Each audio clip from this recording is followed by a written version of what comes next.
நம்ம நிலா குட்டிக்கு மவுத் கேப் போட்டுருக்குமா, அது எவ்வளோ பாடுபடுதுன்னு மட்டும் பாருங்களேன். அதை கழட்டுறதுக்கு என்னமா பாடுபடுது. நிலா ட்ரை பண்ணு, முயற்சி திருவிழையாக்கும். ட்ரை பண்ணு.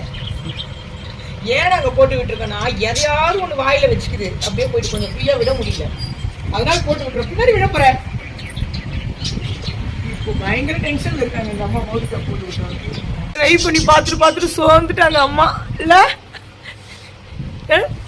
நிலா ட்ரை பண்ணி பார்த்துட்டு சோர்ந்துட்டாங்க. அவ்வளோதான், வீட்டுக்குள்ள போறாங்க. ஓடிச்சு. கழட்டி பார்த்துட்டு டயர்ட் ஆகி எப்படி படுத்துட்டு இருக்கு பாருங்க. பயங்கர டென்ஷன்ல இருக்காங்க. என்னடி தங்கம், கொஞ்ச நேரம் தூங்க, அப்புறம் கழட்டி விடுறேன்.